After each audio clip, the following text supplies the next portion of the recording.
Okay, सुनो ध्यान से, क्योंकि ये वो ट्रेलर है जो शोर नहीं मचाता लेकिन दिमाग में धीरे धीरे खौफ भर देता है। राही अनिल बर्वे की माया सभा का ट्रेलर देखकर सबसे पहले यही फील आता है कि ये फिल्म तुम्हें डराने नहीं आई, ये तुम्हें गुमराह करने आई है।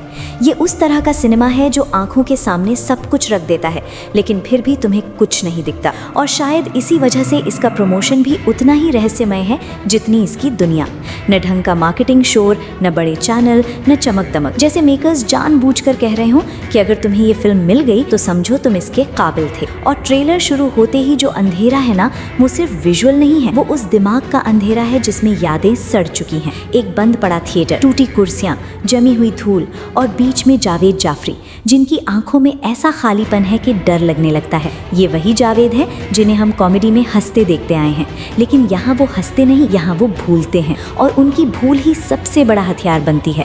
परमेश्वर खन्ना एक ऐसा आदमी जो कभी बहुत बड़ा रहा होगा, फिल्मों का मालिक, थिएटर का राजा, लेकिन अब अपने ही दिमाग में कैद एक किरदार, और उसी दिमाग में कहीं छिपा है 40 किलो सोना। अब सोचो कितना खतरनाक कॉम्बिनेशन है याददाश्त की बीमारी और लालच, क्योंकि जो आदमी खुद भूल चुका है वो क्या क्या छुपा बैठा है ये किसी को नहीं पता। और तभी एंट्री होती है बाकी किरदारों की।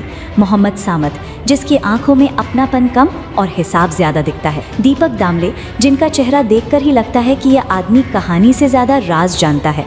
और वीना जामकर, जो खामोशी से पूरे खेल को देख रही है। और यहीं से ट्रेलर का असली खेल शुरू होता है, क्योंकि ये 4 लोग एक थिएटर में नहीं घुसते, ये 4 लोग एक दिमाग के भूल भुलैया में घुसते हैं, जहाँ हर दरवाज़ा एक इल्यूजन है, हर दीवार झूठ बोलती है, और हर सीन तुम्हें ये सोचने पर मजबूर करता है कि जो तुम देख रहे हो क्या वो सच है भी या नहीं। और जब जावेद जाफरी कहते हैं कि अगर कुछ छुपाना हो तो लोगों के सामने रख दो, उस एक लाइन में पूरी फिल्म का डीएनए छुपा हुआ है। क्योंकि हो सकता है कि जिस सोने को सब ढूंढ रहे हैं वो पूरे टाइम सामने ही पड़ा हो, बस देखने वाली नजर चाहिए। और राही अनिल बर्वे वही डायरेक्टर हैं जिन्होंने तुम्बाड़ में हमें ये सिखाया था कि लालच सबसे बड़ा राक्षस है, और यहाँ भी वही लालच है, बस इस बार राक्षस बाहर नहीं अंदर है। ट्रेलर का टोन इतना ईरी है कि सच बोलूं तो इसे दिन में मत देखना, ये रात मांगता है, सन्नाटा मांगता है, और तुम्हारा पूरा ध्यान मांगता है। बैकग्राउंड स्कोर दिल की धड़कन की तरह चलता है, स्लो, हैवी, और हर कट के बाद ऐसा लगता है कि अभी कुछ भयानक होने वाला है, लेकिन वो होता नहीं,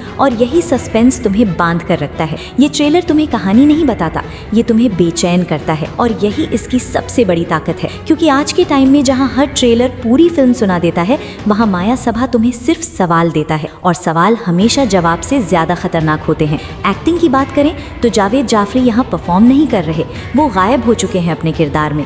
उनकी आवाज में टूटन है, आंखों में डर है, और बॉडी लैंग्वेज में ऐसा बोझ है जैसे वो खुद अपने अतीत से डरते हों। और जब कैमरा उस खंडहर थिएटर में घूमता है ना, तो लगता है जैसे वो जगह भी जिंदा है, जैसे दीवारें सुन रही हों, जैसे कुर्सियां सब देख रही हों। और यही वो सिनेमा है जो थिएटर में जाकर ही महसूस होगा। ये मोबाइल स्क्रीन के लिए नहीं बना, ये दिमाग के अंधेरे को छूने के लिए बना है। और अगर मेकर्स सच में भरोसा कर रहे हैं वर्ड ऑफ माउथ पर, तो ईमानदारी से कहूँ तो शायद यही सही तरीका है।